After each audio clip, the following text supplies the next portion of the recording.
On arrive à Martigny en 40 en même temps que les Allemands.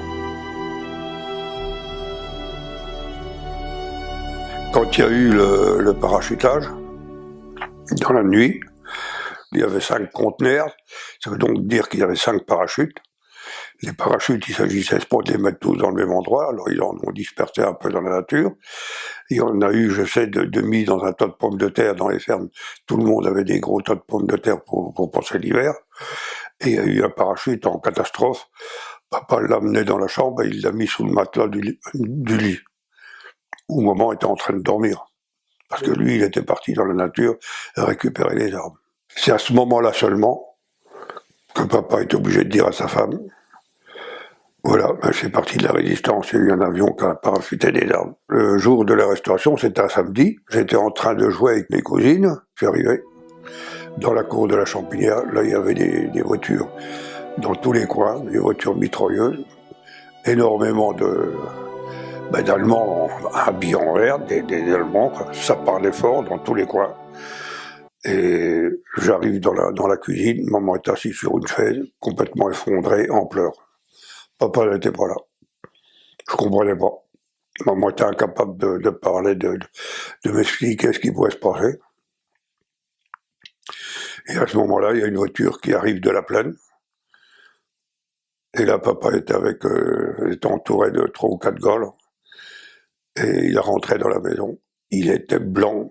Je me souviens de la tête de mon père. Je ne l'avais jamais vu comme ça. Il a demandé au fameux Robert, qui était le chef de la Gestapo du groupe. Et il y avait une femme qui était avec lui, elle qui parlait bien français aussi. Tous les deux parlaient bien français. Il a demandé: mais est-ce que vous pouvez me faire prisonnier sur parole? Et là, le gars, il a vomi des insultes, mais il dit: mais comment vous pouvez me demander ça sur parole? Mais il dit: mais demain vous êtes parti, vous êtes... Mais il dit: non, une parole chez nous, ça existe. Et je vous dis ça, c'est parce que demain, on a une cérémonie de famille, et vous viendrez me chercher, je serai là. Et là, ils se sont foutus de sa figure, et là, le Robert a dit: allez hop, vous l'embarquez. Et là, il est parti.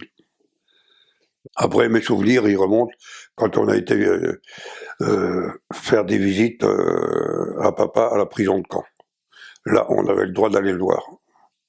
Maman y est peut-être allé plusieurs fois. Moi, j'y suis allé 2 fois. Une première fois, ça c'est assez... Elle avait le droit d'emmener d'emmener pas de la lecture, mais d'emmener un peu d'alimentation. Elle leur faisait des sandwichs. Et on était avec lui, il était de l'autre côté de la table, et il y avait un surveillant allemand qui faisait partie de la discussion. Il n'y avait pas d'intimité, il n'y avait rien, il contrôlait tout ce qu'on disait. Et là, la première visite, il y avait justement cette fameuse garce là qui était venue l'arrêter à la ferme de la Champinière. C'était elle qui contrôlait le... Et quand maman a sorti les sandwichs de son sac, il y en a un qui était un peu plus long l'un que l'autre, elle s'est élevée furieuse, elle s'est dit: mais madame, rendez-vous compte? Si ça se trouve dans votre sandwich, là, il y a des lames de siaméto. Elle dit: mais je pourrais vous garder là avec vos enfants et votre fils. Elle a pris le sandwich, elle l'a piétiné. Et puis la rencontre s'est terminée sur ces images-là. L'autre fois, ça s'est passé d'une manière différente. Le surveillant était un Allemand, il ne parlait pas un mot de français. Alors, je pense que maman avait dû lui poser des questions, savoir si elle pouvait... Parce que la dernière fois,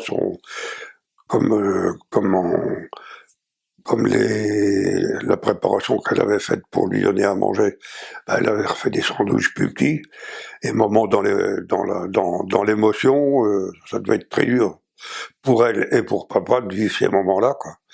Et on se prépare à partir, et l'Allemand, par des gestes, lui a fait comment que ça se fait, vous n'avez pas rien apporté. Enfin, ça voulait dire que ça lui paraissait bizarre qu'elle n'ait pas apporté des sandwichs ou quelque chose à manger. Maman a tout de suite compris, elle a sorti les sacs, les sandwichs de son sac et elle les a donnés à papa, sans aucun contrôle du gars, ni rien. Et là-dessus, papa est parti. Et là, je verrai toujours cette image-là, il a traversé une grande pièce. Il y avait des escaliers au fond de la prison. Je l'ai vu monter les marches. Et là, il s'est jamais retourné. Là, j'ai cette photo-là. C'est incroyable, ça. Il s'est jamais retourné. Il avait sûrement pas la force où il n'a pas voulu nous faire voir qu'il était complètement effondré.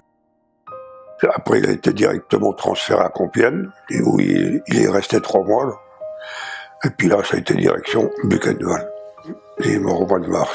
Un père, ça se remplace pas. Un père, ça se remplace pas.